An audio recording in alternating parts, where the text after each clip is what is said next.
You can retire on Social Security. Chapter 15, The Truth About Medical Costs in Retirement. Every year, Fidelity releases its study on the cost of healthcare in retirement. Every single year. I remember using the study when I just started out as a broker in 2005 in the seminars I did. Back then, the costs were only around $180,000 or so. Now those costs are nearly $300,000 due to inflation. And every single year, folks in the financial services industry use this study to scare people to saving more and working longer. Here is a recent tweet from Jonathan Clements warning us about the cost of healthcare and retirement. 20 June 2019, he tweets this at 4:30 a.m. A 65-year-old couple retiring in 2019 will spend an average of $285,000 in today's dollars on their retirement medical costs. Estimates Fidelity Investments. That does not include long-term care costs. The irony of this tweet is that this is from the same guy who attacked the financial services industry for years while at the Wall Street Journal. In fact, he even wrote an article titled, "It's Time to End the Financial Advisor's 1% Fee." A few years back, he actually joined a firm that charges over 1% fee to his clients. See my own article here on this. Just more proof that money talks, I suppose. So if Clements and others' assertions are true about the cost of healthcare and retirement, is there a solution? Of course there is. And thankfully, Fidelity tells us, quote, to help fill a gap in saving for healthcare expenses, considering increasing contributions to your tax advantages accounts. Invest more money, they say. Of course that's solutions. That's how they get paid. Interesting that no one in the financial services business mentions that is what is obvious, at least to me, about a very simple way to deal with these healthcare costs in retirement. Fire your advisor. In fact, I did a video here which shows how if Karen fired her advisor, she would save $369,000 in total fees over the course of her retirement. That is money that can go towards her Medicare Part B, Part D, supplemental policy, plus out-of-pocket expenses, co-pays, even some long-term care costs. Odd the investment industry never makes that connection, huh? For the record, I take issue with the Fidelity study because what they don't show. They don't mention that the average retired couple will need over $500,000 for food, or over $800,000 for housing, or over $300,000 for transportation. To use a lump sum today to estimate a future annual expense is just silly. No other way around it. Secondly, why focus solely on healthcare? After all, healthcare is not even close to the biggest expense most retirees will face. Here's a video I did on that exact topic, by the way. Well, because no one would take a study seriously that declared the average couple will need $500,000 for food over the course of their retirement. People know they have to pay for food, and that food is a daily cost. So there isn't a fear of the unknown that exists with food like there is with healthcare, and that's the rub for me. These people are preying on the fear of the unknown. Just go back to Table 21 in Chapter 11 to see the actual expenditures for retirees. Healthcare is not even in the top 3 of all expenses for households over 55 years old. It's only when the household is above 75 does healthcare become a top 3 expense. And even then, healthcare is just a tad more expensive than transportation and food and still way behind housing in total cost. But let's take a moment to identify how Fidelity came up with that $285,000 amount. The average 65-plus retiree should expect to pay about $5,000 a year on healthcare premiums and out-of-pocket expenses. I have no problem with this finding, by the way. It's in line with the BLS numbers show, too. In fact, just look how this breaks down. $135 a month in Medicare Part B premiums, $35 a month in Part D, $150 a month for Medicare supplemental policy, factoring co-pays, dental costs, vision, etc. And there's your $5,000 a year expense. Easy. But again, why the focus on this cost from the doom and gloom types? You need to eat 3 meals a day, no? How much does that cost? If each meal costs $5, you'll spend $5,475 a year on food. So why the fear-mongering only on healthcare? Another pet peeve of mine about these fear-mongering tactics is not only do they scare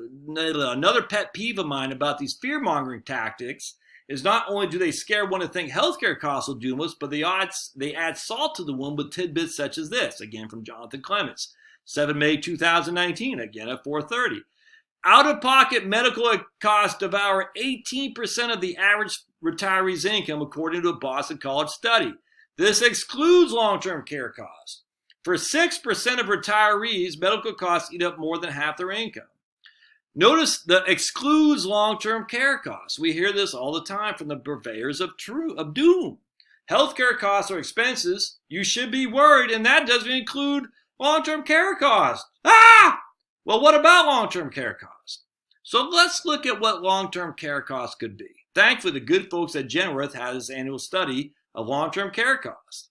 And I'm just going to, if you're on the podcast, I'm showing you a table, top-line results from 2018 cost of care study about assisted living, nursing home, semi-private nursing home, private adult daycare, home health aid, and homemaker service.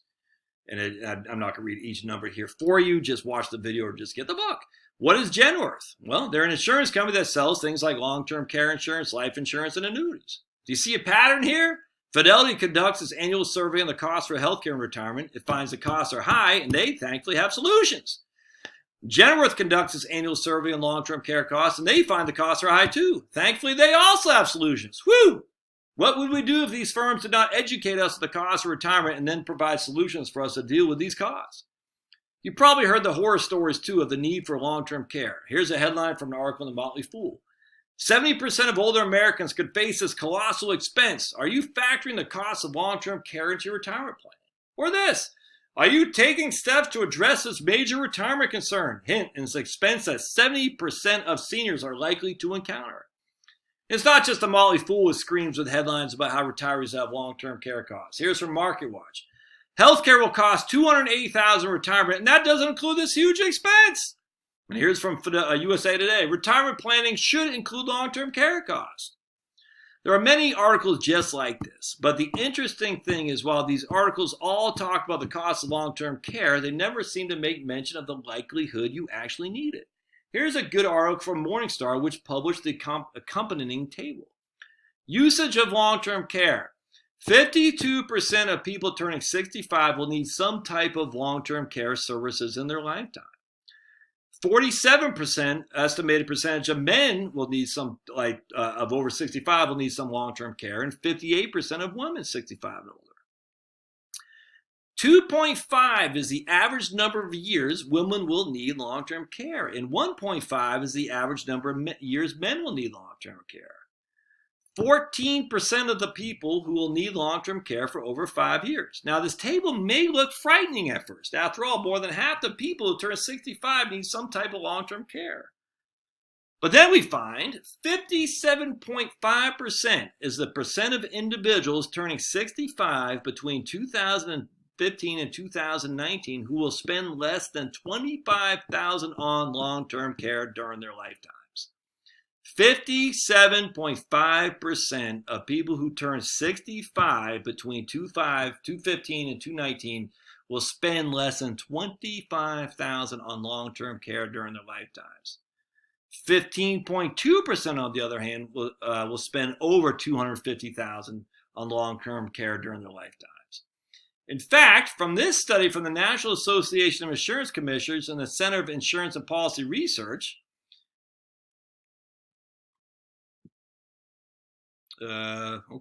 expected long-term care costs from age 65 to death for those turning 65 in 2015 and 19 versus source, U.S. Department of Health and Human Services. So what we see is no expenditures. 48% of people who turn 65 and above won't spend anything. Whereas, like they said, 15% will spend $250,000. Now I'll tell you too, look at this. From 100, it'll be, 5, 10, 15, 25, 25 plus 50, 73%. So basically 3 out of 4 people who turn 65 from 2015 to 2019 will spend less than $100,000 in long-term care costs. 3 out of 4. Notice this is the expected long-term care cost, not the actual long-term care cost. And even though this is an insurance-sponsored study, it still looks quite favorable for most consumers. Only 30% of the population is expected to spend over $100,000 over the course of their lives. Again, I should have put it in there, but that's the population who actually turns 65. Which of course means 70% are expected to spend less than $100,000, and the vast majority of that 70% are expected to spend less than $25,000. That's great news, but it's just projections. Is there a study that shows the actual expenditures using real-life people? And lo and behold, there is. From the Employee Benefit Research Institute comes a study that, quote, estimates how much retirees spend on out-of-pocket healthcare expenses after age 70 until their death. Unlike many other studies, it includes only expenses for healthcare services actually used, i.e. Medicare insurance premiums are not included. It is based on self-reported expenses of actual retirees and not on projections for hypothetical individuals. The numbers are adjusted for medical inflation and reported in 2015 dollars. The self-reported expenses are from panel data from the Asset and Health Dynamics among the oldest, called the head cohort of the Health and Retirement Study at the University of Michigan, emphasis mine. Did you catch that? This study is not looking at hypotheticals, but actual costs, self-reported by actual real-life people. Interesting, no? One would think a study that takes real numbers from real people would have gathered more notice in the financial planning world, but for some reason it didn't. Wonder why? Well, maybe because its conclusions are, quote, for the majority of surveyed people, out-of-pocket healthcare expenses are not as high as commonly believed. For those who die at 95 or later, the median cumulative out-of-pocket expense after age 70 until death is slightly above $27,000. That's for people who died at age 95 or later. So I'm going to live so long, I'm going to be in healthcare, and I'm going to eat all my money.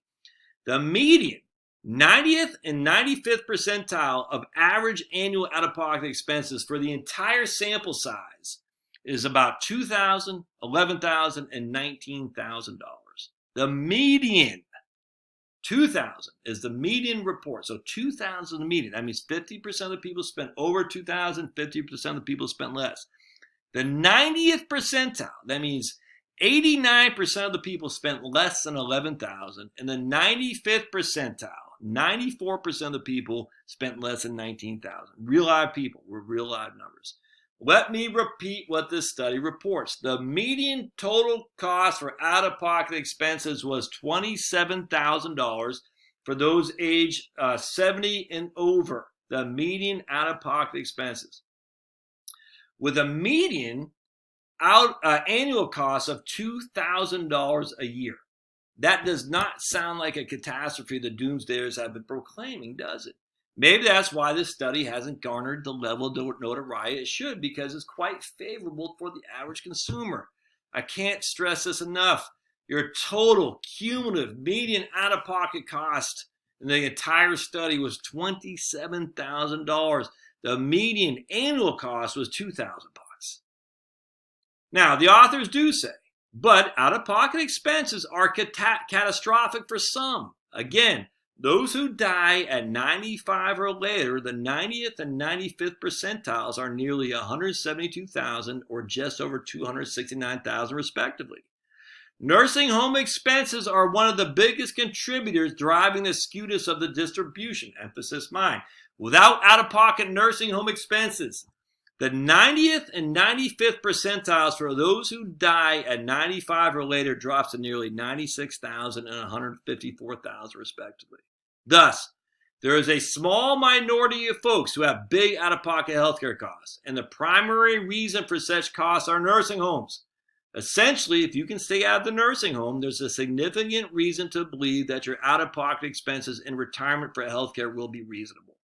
In fact, for all surveyed people, the median out-of-pocket nursing home expense is zero.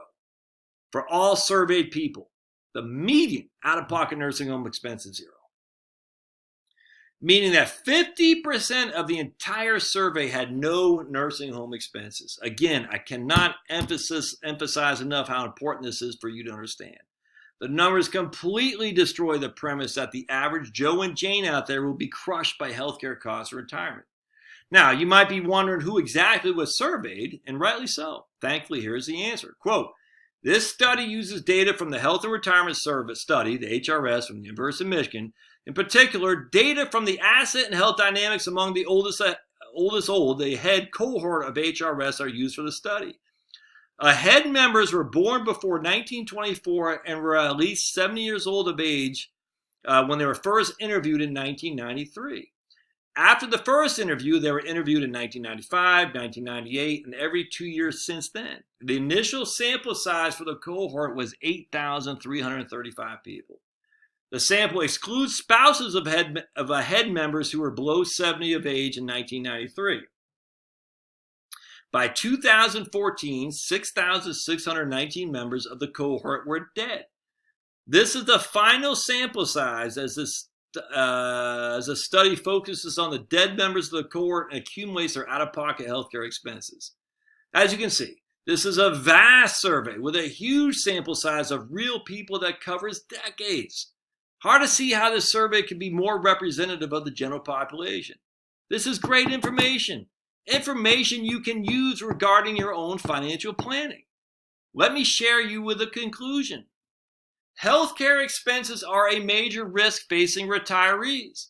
This study takes a look at how much people actually spend on healthcare after the age of 70 by following a group of retirees until their death. The results provide some important insights. First, for a majority of retirees, these expenses are moderate and are not as high as many perceive them to be. Second, for some retirees, these expenses could be catastrophic. Because it is not easy to predict in advance who will actually have high medical expenses, the risk remains a significant one. I repeat their findings. For a majority of retirees, healthcare expenses are moderate and are not as high as many perceive them to be.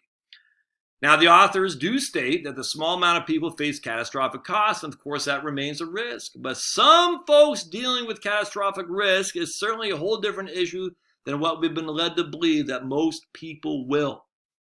So if you're postponing retirement under the worry of significant healthcare costs, maybe it's time to rethink this. Smash, and we'll do the conclusion, and I'll show you the resources that I have.